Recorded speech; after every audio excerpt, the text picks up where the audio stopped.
Et voilà, deuxième jour, enfin le jour après Noël, on est dimanche et on est quand même là. Même si on est entre Noël et Nouvel An, on est là, je suis là avec vous. Merci d'être là et j'ai ma grande tasse de café. Servez-vous aussi, ça devient un rituel comme quelqu'un l'a signalé dans les commentaires. Et alors, qu'est-ce qu'on a demandé aujourd'hui? Encore faire une vidéo sur la voix passive. C'est quoi la voix passive? Alors, d'abord, je vous dis qu'il y a déjà une autre vidéo sur ma chaîne qui s'appelle Voix passive en néerlandais. Vous pouvez d'abord aller regarder si vous voulez. Et donc ici, on va surtout faire beaucoup d'exercices pour que vous compreniez. J'explique juste encore, c'est quoi en fait voix passive et voix active, parce que chaque fois j'ai mis ici dans les exercices, A c'est voix active, P, hein, passive, active, d'accord? Active c'est quoi? C'est juste le sujet qui fait l'action. Je regarde mon verbe nommer, ici nomme, nommer, et qui nomme? C'est le ministère. Donc on dit voix active quand le sujet fait l'action. Quand le sujet est passif et ne fait rien, on dit la voix passive. Ici, donc vous voyez, le professeur est nommé. Donc le verbe c'est est nommé. Le professeur est nommé. Est-ce que le professeur fait quelque chose? Non, il ne fait rien. Il est passif. Donc on appelle ça la voix passive. Ça c'est juste pour savoir, voilà, qu'est-ce que c'est. Donc souvent, chaque phrase active a aussi une façon passive de le dire. Ok? Et donc maintenant, qu'est-ce qu'on va faire? On va faire des exercices pour bien comprendre. Et alors, si vous devez faire ça dans on va dire dans le cadre scolaire, très souvent, vous devez faire ça de façon très systématique. Ah, j'ai ici un présent, et donc le présent se transforme comme ci, comme ça, en néerlandais, etc. Voilà, dans la vie réelle, tout le monde mélange un tout petit peu les temps. Ok, mais alors, la règle de base, c'est de voir si j'ai dans la voix active un temps composé ou pas composé. Et je dois quand même vite expliquer ça avant d'entamer les exercices. Donc, c'est quoi? Donc, en fait, je le marque ici. Je peux avoir en français, je marque bien en français, donc, quand j'ai ma phrase en français, je peux avoir un temps simple ou un temps composé. Alors, c'est quoi? Simple, ça veut dire, c'est un mot. Ici, c'est quoi? C'est le présent, nomme, il y a un verbe, c'est un temps simple. Si je vais un peu plus loin, et donc dans la phrase, parce que je regarde bien dans la phrase active, voilà, j'ai ici une phrase active, et le verbe c'est à nommer. Vous voyez, c'est ça. Ça, c'est les deux verbes ensemble font le verbe de la phrase. À nommer, il est en deux morceaux. Ah, ça, c'est un temps composé. Et ça, c'est important. Pourquoi? Parce qu'en néerlandais, quand on a en français un temps simple, on va faire le passif avec le verbe worden. Mais quand j'ai un temps composé, je vais faire la voix passive avec le verbe zijn. Et ça, c'est vraiment un peu compliqué pour les francophones parce que normalement, en français, on a toujours zijn. La voix passive, donc si j'ai un P, il y a toujours le verbe zijn, être dedans. Ok? Donc ça, c'est spécial. On va faire des exercices, on va voir si vous comprenez. Donc, j'ai d'abord la phrase active. Le ministre nomme le professeur. Je ne sais pas si vous voulez que je traduise quand même la phrase. Pas vraiment. Hein. Donc, souvent, le professeur vous demande mettez la phrase à la voix passive. Ok. Le ministère nomme le professeur. Alors, si je dois rendre la phrase, mettre la phrase dans la voix passive, qui devient le sujet? Celui qui est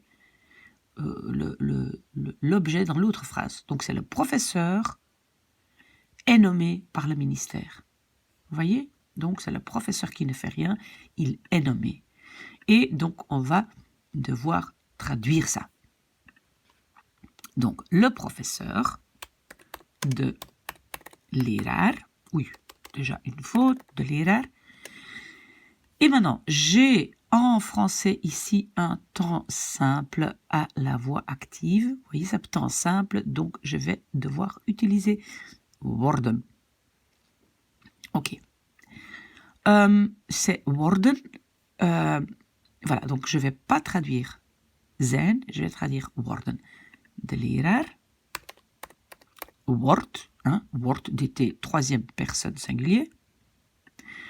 Le nommé, je dois le garder pour la fin, parce qu'en néerlandais, le deuxième verbe est à la fin. Par le ministère, door het ministerie. Et puis, nommer, c'est benoemd, parce qu'en fait, c'est le verbe benoemen, nommer. J'espère que ça c'est clair. Donc, qu'est-ce qui est difficile dans cette phrase? Ben, que le être n'est pas traduit par être, mais par worden. Et comment je l'ai vu? Je l'ai vu parce que j'ai vu que c'est une construction passive, parce que le professeur ne fait rien. C'est le ministère qui nomme et le professeur est nommé. On continue. Ok, donc qu'est-ce que j'ai fait d'abord? J'ai toujours pris la même phrase, donc le ministère qui nomme le professeur, mais dans des temps différents pour que ça devienne clair. Alors, le ministère nommait le professeur. Il nommait le professeur. J'ai de nouveau un temps simple, hein, c'est un mot, donc je vais devoir utiliser worden. Mais ici, j'ai un imparfait, donc je vais devoir mettre worden à l'imparfait. Donc ça va être, je l'ai déjà fait ici en français, donc vous voyez, ma phrase passive, c'est le professeur était nommé par le ministère, bien, mais était ne va pas être traduit par zijn. Ok?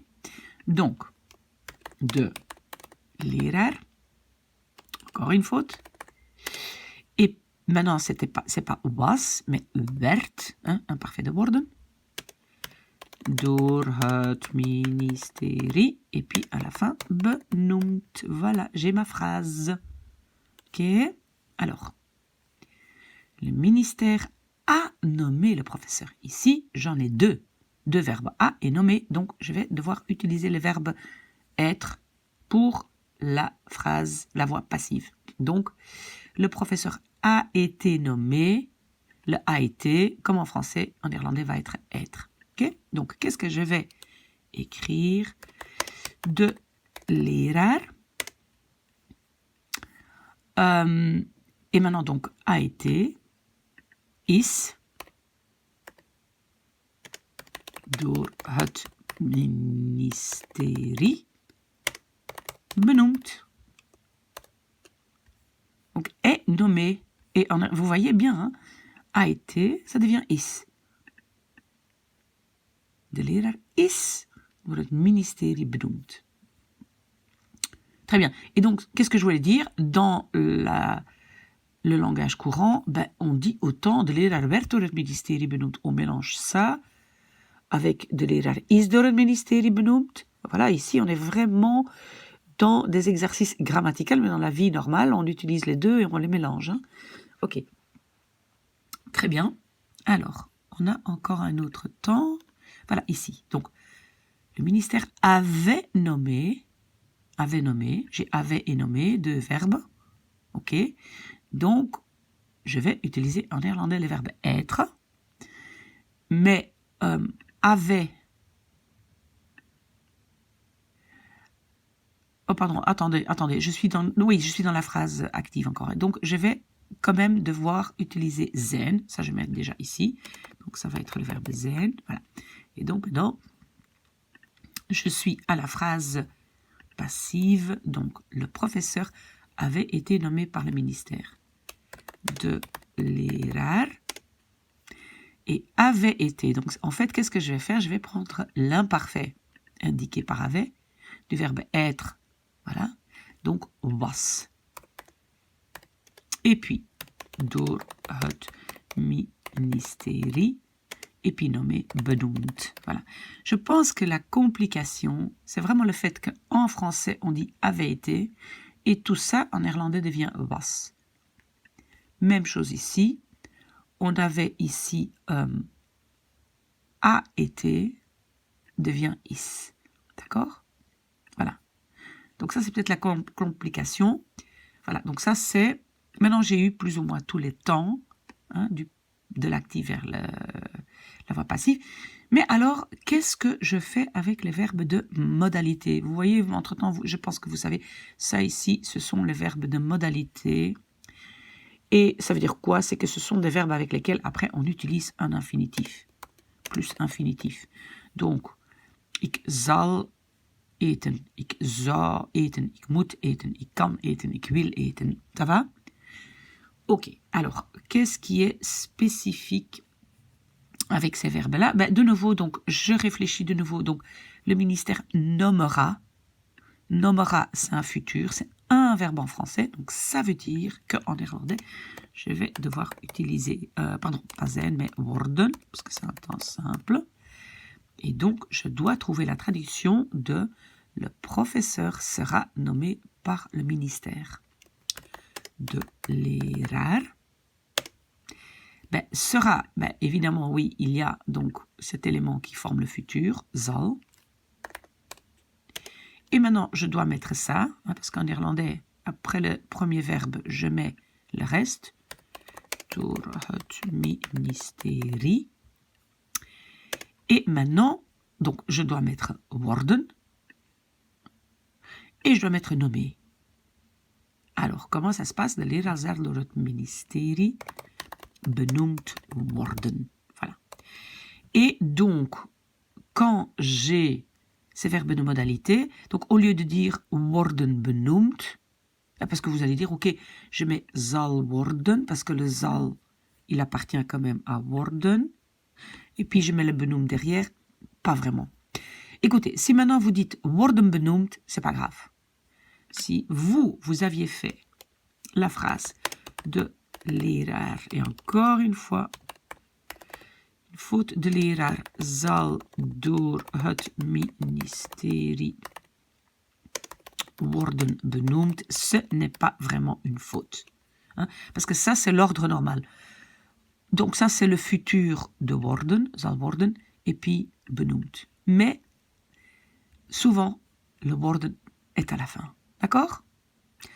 Ok, j'espère que vous avez compris. On continue. Hein. Donc, ici, le ministère nommerait, le prof nommerait. J'ai un verbe en français, donc je sais que je vais devoir travailler avec worden.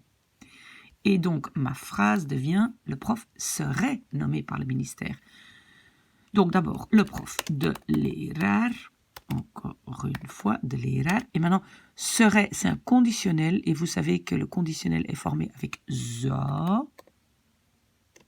Et puis, mon worden, qui fait encore partie de ça, sera à la fin. Je mets d'abord par le ministère, door het ministerie.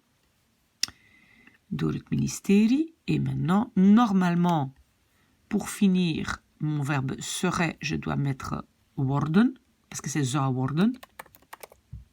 Nommer, c'est benoemd. Mais comme je vous ai dit, c'est mieux de mettre worden à la fin.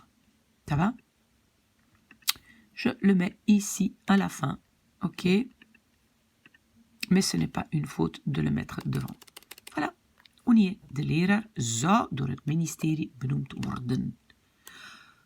Ok. Alors, le ministère doit nommer le professeur. Doit. Doit, c'est en fait un verbe simple, donc je vais travailler avec worden. Alors, le prof de leraar, et maintenant doit, moet, et mon word, je le garde jusqu'à la fin. Door het ministerie. Et je ne vais pas d'abord mettre le worden, je le garde pour la fin, parce que ça c'est le plus normal pour le verbe de modalité. Donc, benoemd worden. Ok. Alors, on avance un peu plus vite. J'ai maintenant la phrase. Le ministère veut nommer le prof. Veut, verbe simple, worden. Ok, donc, de leraar, veut c'est wil. Mon worden, je garde pour la fin. Wil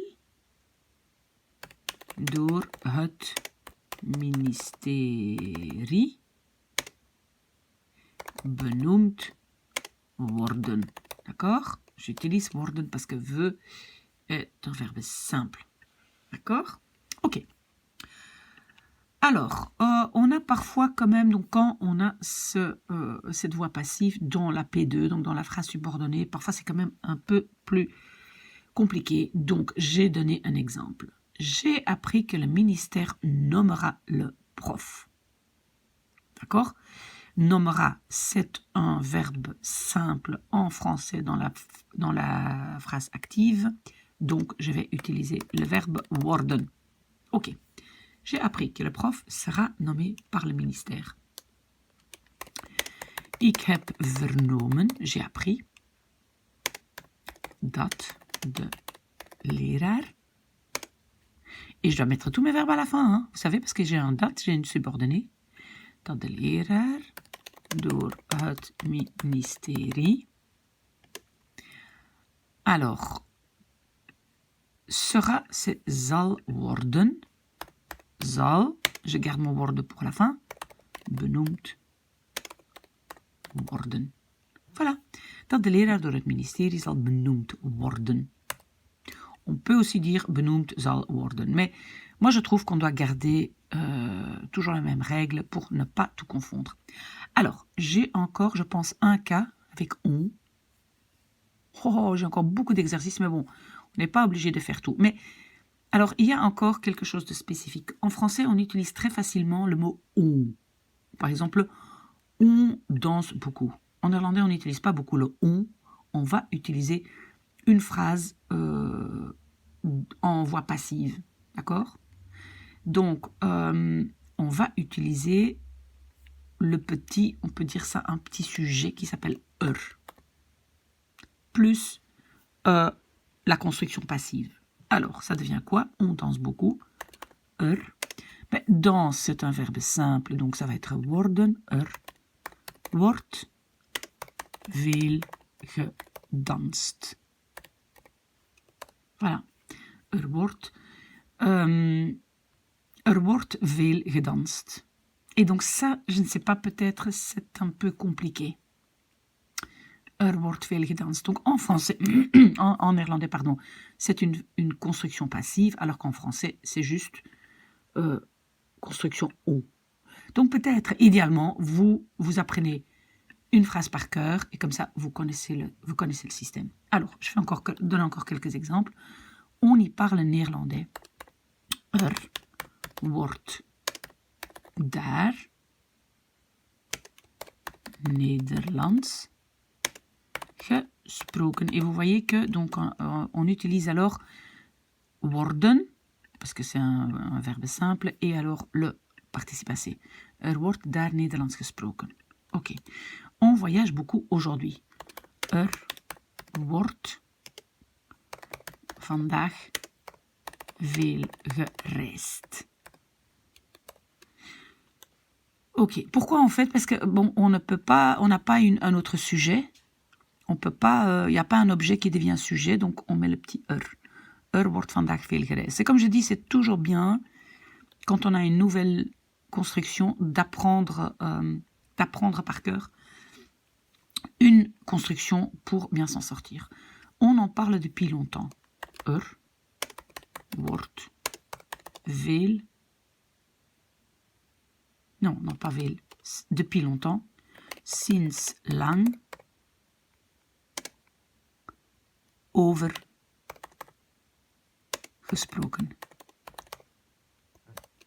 Et vous voyez, j'ai de nouveau cette préposition de l'autre vidéo, over dat, hein, over wordt sinds lang over gesproken.